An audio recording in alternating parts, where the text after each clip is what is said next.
It is almost impossible to overestimate the importance of the monarchy in Thai religious thought. The king's throne is a symbolic expression of this. The king is over all. His 9-tiered umbrella signifies universal protection. The throne symbolizes a 3-tiered universe, not all that different from the 3-tiered universe of medieval Christianity, with hell, Middle Earth, and heaven. But while the Christian king holds his power under God, the symbolism here is quite different. Hell, Middle Earth, heaven, and the king sitting on top of everything.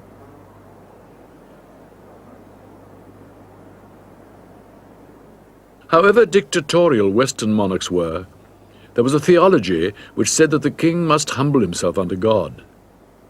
However humble Thai monarchs may be, there is a theology which says that they are divine. In mythological terms, the king sits on the universe like the supreme creator. And for many Thais, the myths are still real. No wonder Thai peasants worship their king. What is the country over which King Bhumibol reigns? Thailand. Roughly the size of France. Population about 45 million and growing fast. The Thais are a people proud of their traditions. Thais have been in the country for about 4,000 years. Originally, the Thais were a Mongol people living in China between the Yellow River and the Yangtze. Then the Chinese started encroaching on their territory, and the Thais moved south to the land shaped like an elephant's head. The word Thai means free people. Thailand has 4 main regions. The north, with its mountains and forests of teak and elephants, mainly very fertile, but inhabited by primitive tribes speaking languages other than Thai, who are destroying the ecology through ignorance and whose preferred crop is opium. The barren northeast, where the farmers risk serious loss during droughts, where they are liable to become trapped by moneylenders, and where the communists are at their strongest.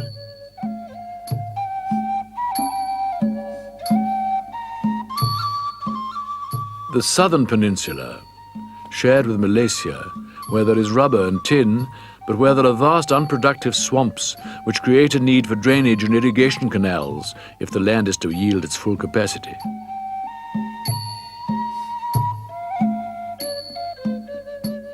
The fertile paddy fields of the Central Plain.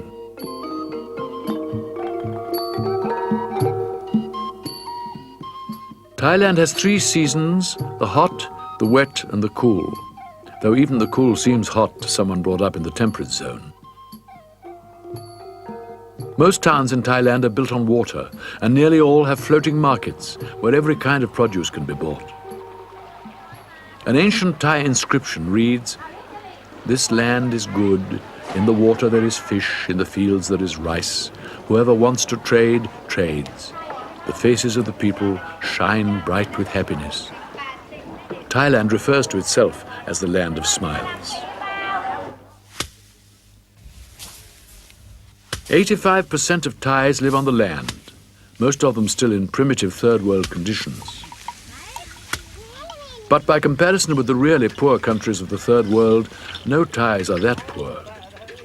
There is malnutrition, but no one starves. The trouble with Thailand is the enormous gap between the very wealthy few and the peasant majority. Thailand is potentially a rich country. Its problem is how to develop its resources and how to distribute without corruption the wealth that could be created. Much of the land is potentially very fertile. The main crop is rice. This year, Thailand expects to become the world's leading rice exporter. Yet, ironically, the farmers remain poor. For years, successive governments have kept the price paid to farmers for rice artificially low to cut the cost of living in Bangkok. But such exploitation has proved a serious threat to internal security. Another security problem is created by the presence of the refugees. They come by the thousands, lame and sick, edging their way to freedom. They are Thailand's most desperate problem. We in the West have only recently become aware of the pitiful plight of these survivors from Cambodia, a nation in its death throes. But for Thailand, the problem is not new. Refugees fleeing from disease, famine, and unimaginable horrors have been coming across her borders since the end of the Vietnam War in 1975. Now there are refugees of several different races and countries: Laotians, Cambodians, Vietnamese, Chinese. At any given moment, there are between 200,000 and 300,000 refugees in Thailand. Some are resettled in other countries and move on. Some come for food or medical attention and slip back across the border again. Some are communist infiltrators.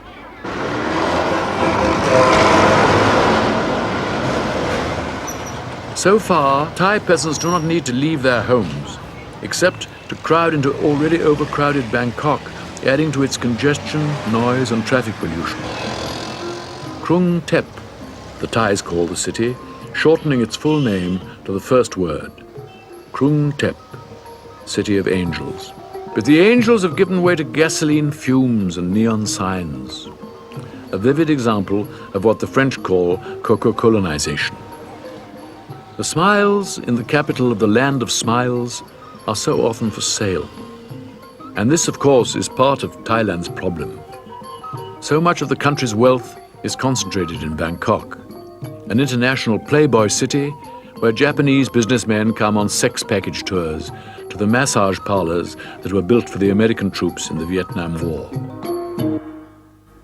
The other side to Bangkok, its 184 temples. 95% of Thais are practicing Buddhists. Thailand's devout Buddhism is both a strength and a weakness. The weakness is that Buddhism encourages an acceptance of the status quo. For each person has many lives and the next one may be pleasanter. The strength is that there is a moral and philosophical unity here that very few countries in the world now possess. Thailand has not yet lost its soul.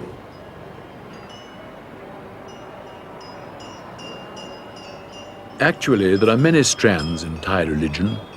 In addition to the Buddhist temples, there are the spirit houses, one outside nearly every home, dwelling places for the local guardian spirits. Animism, a belief in spirits abiding in creatures, trees, water, was the original religion of the Thais.